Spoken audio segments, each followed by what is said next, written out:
Welcome to Let's Talk About Everything and Nothing. We're Sofia, Michelle, your favorite or soon-to-be favorite ADHD-ridden mass sisters. expect deep combos, random tangents, and the occasional existential crisis. Or maybe we'll just talk about snacks. Either way, we're here, we're talking, and you're stuck with us. So let's get into it. Hey guys, so we are back with another episode.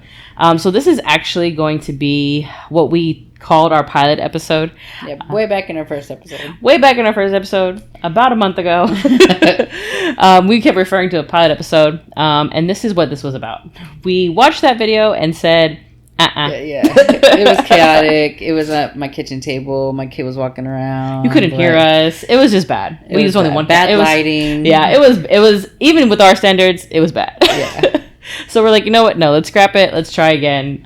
So here we are. We are here to talk about ADHD burnout and how that looks in your personal life, your professional life. That's your everyday life. Yeah. So ADHD burnout to me is just like you go hard really on one thing because your ADD has you hyper-fixated on something, and then you hyper-fixated too much, and then all of a sudden you hate that thing, or it's just disgusting. So it can be like even food, like burnout on food. Like, you know, a lot of ADHD people are neurodivergent people have like a favorite like food that they go for a while, and then they eat it, and all of a sudden, like one day it's like, this is disgusting. I can never eat this ever again. I go kind of through that, like definitely not as extreme where I would never eat it again, but like I'll go through a period of time where I'll really like, okay, so as an example, Raisin Bran, right? Why'd you make the face? Raisin Bran's disgusting. Raisin Bran is delicious. But also, I forget all the time that Sofia has a palate of my grandmother. What does that mean? You like old people food. Like what? You like cottage cheese and peaches before it was fashionable. Before it was a fad, before it was a trend. And you like prunes. There's nothing wrong with the good prune as a little snack. Yeah. A little treat, Fig if you will. Fig Newtons are delicious. Do not talk bad about Fig Newtons. How dare you? Come on now. Okay, those are all delicious things. And good for you. Prunes helps you poop. Fig Newtons, I don't know if those are actually good for you, but those are delicious. Cottage cheese and peaches, protein, some carbs. I don't get fat in my cottage cheese now, but back then when I ate it with grandma, whole milk cottage cheese. And who taught you how to eat all these things? My friend. That was also named Sofia. Who was slightly older than me. Anyway, what were you saying? Raisin Bran. Yeah, who taught you how to eat Raisin Bran? I don't know. Grandma. It's delicious. Anyways, Raisin Bran. I go through these times where like I'm really craving Raisin Bran and I'll eat it as a snack like every single day for weeks, and then one day I'll eat it and I'm like, oh, I can't eat this again, and then I'll go like months and months without eating it, and then again randomly I'll just have an urge to eat Raisin Bran, and then I'll go through weeks again, and it's just a cycle. I feel like I do that with mineral water. And you talk about Raisin Bran? Mineral water is good, and I have a really hard time drinking water. That's true. And also, you know what? I do like mineral water with flavoring in it. Yeah. I can't drink.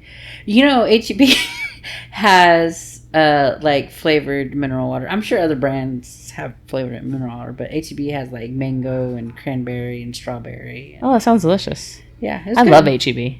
I do too. We drive HTeaO's a good time. 30 minutes to go do a pickup order for HTeaO. Every once in a while. Not all the time, but every once in a while. I guess I don't love it that much because I have yet to go actually do something like that. You know why I also like going to HTeaO? Because there's an HTeaO near it.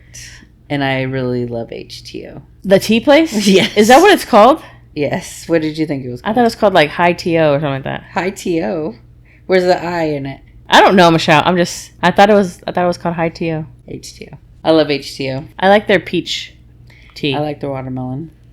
I don't know if I've had their watermelon one. I've never liked peach tea. Ever. I love, you know, a Snapple. What is wrong with Snapple? Nothing's wrong with it. It's just I don't like peach tea, and every time I think of peach tea, I think of Snapple. Yes, because that's the most delicious. So my brother used to work for Dr. Pepper then too still? So Dr. Pepper, he used to, was he driving the trucks? Probably. I don't know what he was doing. I don't know. Anyways, he worked. Yeah, Drake. What did he do? Squirrel. Anyway, so he worked for them, and he would always bring home me and my grandma. He'd bring us home like cases of Snapple Peach Tea. Yes. And the moment that touched my lips, that sweet nectar touched my lips, it was over. I was obsessed. I love that shit. Does Snapple exist? Yes! They still sell it in the stores. They even have a Snapple Diet or Zero or something like that. My mouth is salivating right now. Anyways, how do we get here? Prunes. Prunes are good. They're like candy. No. Yes. Okay, this is gonna sound like I have an old person's palate, but Grandma used to give them to me as like a little candy snack, a little treat. Cause she'd have the ones that would be like individually wrapped. Yeah, and she'd be like, "Okay, don't tell no one," and then she would just hand me a couple. I eat that shit up. Don't tell the one that I'm giving you this really weird stuff. Cause it was a fun thing for us. She'd hand me over some prunes while we laid in bed. And then sometimes we would drink prune juice at the table. There's nothing wrong with prune juice. Sure. So sometimes I have a burnout of Raisin Bran. One of the things that happens to me is like, I'll be so fixated on something else, one thing, like it makes me not want to do anything else. And I know that's not exactly ADD burnout, but like it causes burnout because like I only want to do one thing, but I also have to do other things. And so I see what you're saying. Like I'm so busy, I don't know, so involved in so much stuff that I burn myself out in general. Because like, you know, for instance, my kids' birthday decorations. Do I need to make 8 piñatas? No. Am I? Yes. So, but I also have to, you know, do other things for his birthday party and do things around the house and like your everyday life. Yeah, sleep and, you know, clean the garage for our garage project that we're supposed to be doing and the podcast and helping you edit the podcast and get ready for this and that. And, you know, I was tired, but I'm still making 8 piñatas. Yeah, no, I feel that. Like, there's just like 3,000 things to do, and like the thing that you want to do or you want to work on, like by the time you get to it, you're just so tired. But I'm still doing it. Yeah, until you like, fuck this.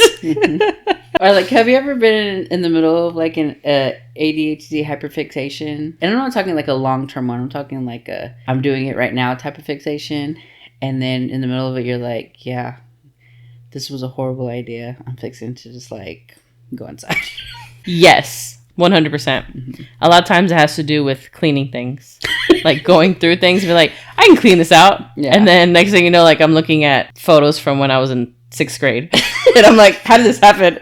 And now the room is messier than it was when I started. But that happens to me sometimes. But what happens to me a lot too in the smaller hyperfixations, like as an example, because I'm so hyperfixated on something, like to get something done, like as an example, I was putting up lights underneath my cabinet and I was trying to fix it to where like you couldn't see them at all. So like I was trying to like cut holes and cut the wires and like use like extenders so that like I can like push it through stuff. Anyways, it was first of all way over my level of expertise. And at some point, like now I have cut all my lights. Like I have cut and stripped all these lights to connect to these extenders that I really don't know what I'm doing. And I have a drill and like there's a hole in my cabinet now and I'm like crying because I need this to be done. I need this to be finished, but I know that now at this point, like it's not going to. And those times like literally bring me to tears because everything in me is like, just like, stop, Sofia. Like everything you're doing right now is making it much worse. But the other part of me, the louder, stronger part of me is like, no, you're going to see this through. And then the sad part comes and I'm crying on the floor and Mary has to come console me because I broke all my lights. There's a hole in her cabinet and I'm on the floor crying. So that happens more often. I'm unfortunately that I would like to admit, but those were the kind of like hyperfixation, short-term things that happen to me. I don't know if this is related, and I feel like I say that a lot, and I didn't realize how much I say that. Nothing is related. Into this podcast. I didn't realize how much I said. I don't know if this is related or not. But have you ever done something where it required you, like you needed to do something, but you needed something that required you to like go inside or like go to a different room, and so you're like, you know what, I can figure out how to do it without that thing. Yes, 110%. And then you're like making a contraption out of like sticks and a broom. And even though like the one thing you actually need is like 30 feet inside the house. 100%. It happened to me yesterday.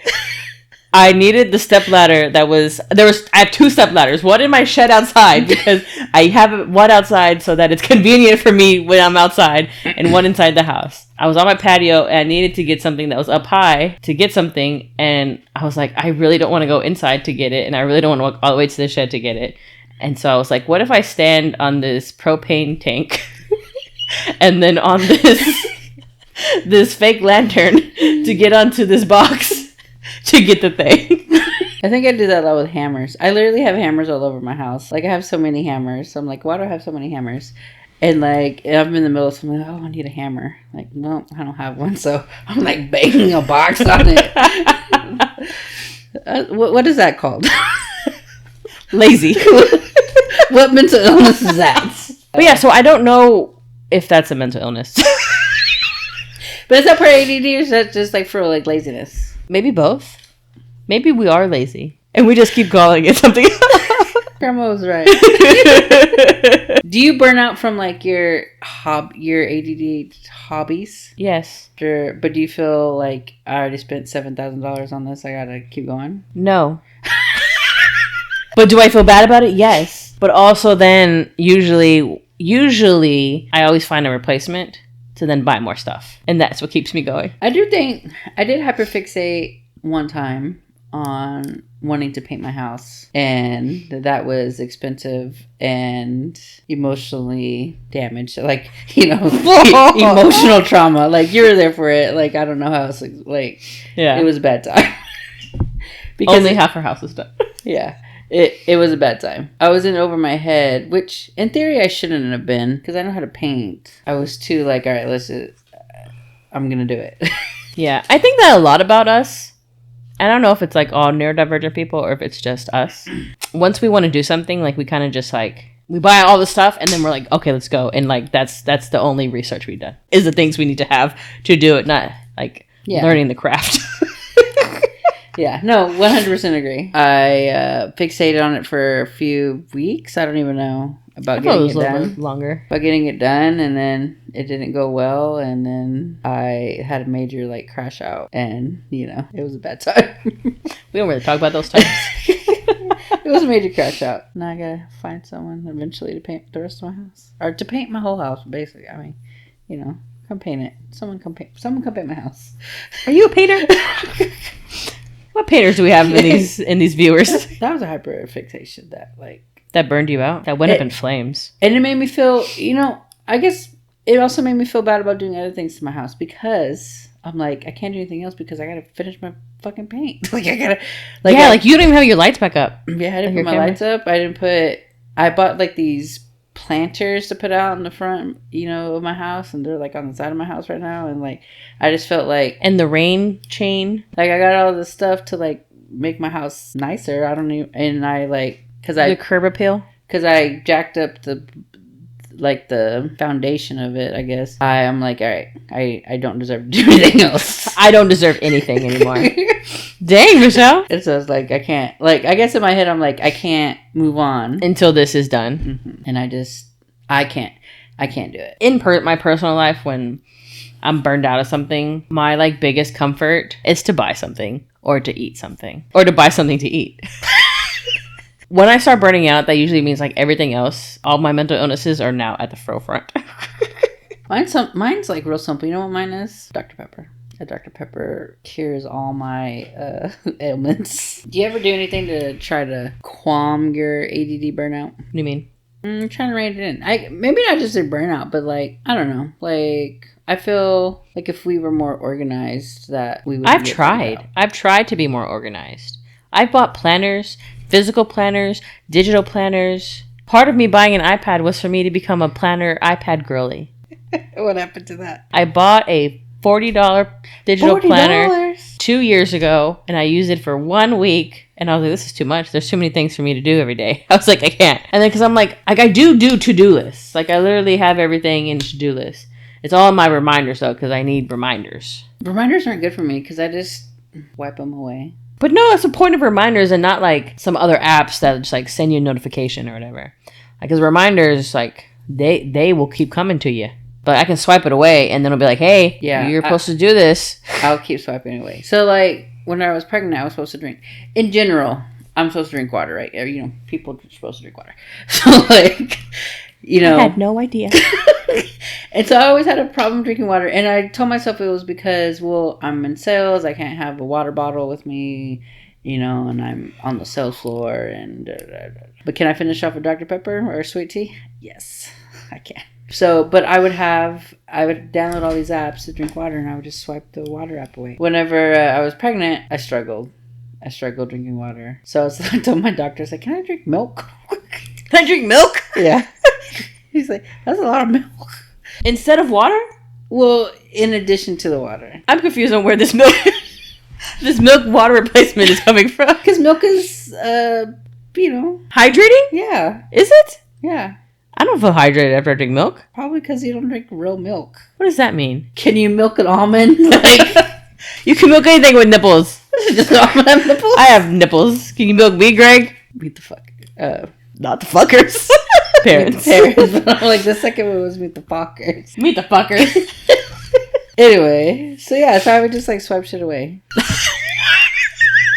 even when I drank regular milk, I didn't feel thirst quenched. I mean, it was delicious. Do you ever had a planner in your hand and be like, this is going to change my whole life? This is going to fix it? 100%. And it never does. Has it even made it better? No, it kind of stresses me out because I feel like, I this is going to be great. Like all these things for me to do, all these things for me to keep track of. And then it feels overwhelming. And then I'm like, no, this is worse than before I had the planner. I bought a ADHD cleaning planner. Oh, I saw that. I was going to actually ask you about that. How's that going? I haven't started it because it was overwhelming. It was a lot. Yeah, why do people think there needs to be so much? But then, like, the simpler ones are too simple. I need something in between. I feel like I don't need to clean my walls every day. Not you cleaning your walls every day. Like, clean your wall if there's something on it. But apparently you are supposed to clean the walls. Yeah. Like, monthly. I definitely need a checklist of things. But, like, I think this specific one was just... There's just a lot. And it's not organized well for me. Like, it needs better organization. You need better organization. I do need better. You know what's so weird about me, though? Is, like, I do need better organization. I'm not an organized person at all. But in some things, like, I want to organize a certain way for my brain to work. Like, you remember that one time we were cleaning out the garage and I, like, had piles and you were, like, putting stuff? I'm like, no, that's not how it goes. Like, that's not the organization that's going to work for me. Yeah. Like, I do stuff like that. Like, there's no, like, in my head, that's just how it should go, but I'm very unorganized. Yeah, you are very unorganized, and I would say like in some things I'm unorganized, and in some things I have relatively good organization, but like in weird ways, like weird things, like not things that help my life. Yeah, no, I got you now. Like even when the baby was born, like I was like, all right, I need to get this kid on a schedule. So we had I had this app I used, and I was like, this is too stressful. Like. He doesn't listen to these timelines. Like, he's like, nope. Not going to bed. Like, no nap for me, thanks. Yeah, exactly. And that's exactly how he is 2 years later. But also, lately, he's been waking up, and then, like, an hour later, he's like, Mimi's bed? I'm like, no, you just woke up. Like, you can't go back to sleep. He's like, I don't know, I'm pretty tired. I'm pretty tired right now. I was like, well, if we went to bed at a regular hour, like, we wouldn't be tired. He's like, for some reason, you really had me up late last night.